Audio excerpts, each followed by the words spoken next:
So, as we have a look at the debt, which is going to annoy a few people to watch, Joe Hildebrand, Bronwyn Bishop. Bronwyn, I'll start with you. How do you feel about it? Do you think that the headline of the petrol price stuff moves the needle in the next little while, or the debt question is the one that ends up swamping it in reality? No.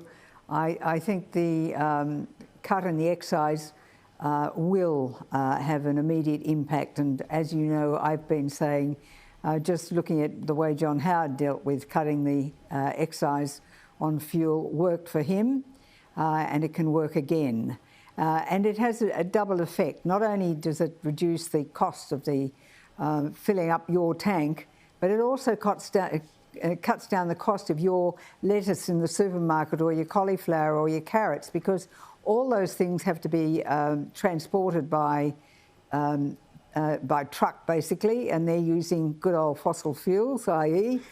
diesel or petrol, to get it there to the shop. So it impacts on so many aspects of everyday life for people. So it is an important one, and it is something that can be felt pretty much immediately. Obviously, the garages which have already paid for the last tank of fuel and already paid the excise, it'll probably have to sell that fuel before the impact was felt, unless there's going to be a rebate of the excise already paid.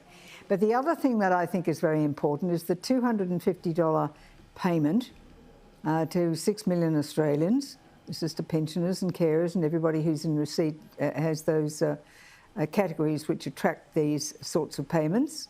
Because if it is done in the way Bob Carr did his little handouts, it works like a treat. If it is simply money transferred into somebody's bank account, it's a waste of time. But if it goes out with a personal letter from the Prime Minister and the Treasurer saying, this is why we're giving you this money, and this is why you deserve it, and this is the way we can help you, it can be a very effective tool. That's important.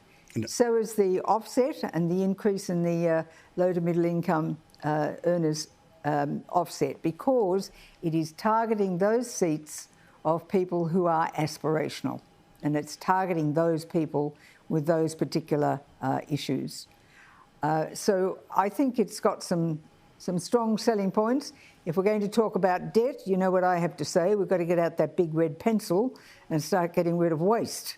But we didn't hear too much about that in this budget. So it's going to be highlighting those things which are going to impact on people immediately during that election campaign period. I mean, look, the reality is, are these things political? They're all damn political. It's one that's close to an election. I mean, this is an election. They're all political, right? This is politics. Yeah, I mean, yeah. Hello, welcome to the game, everyone.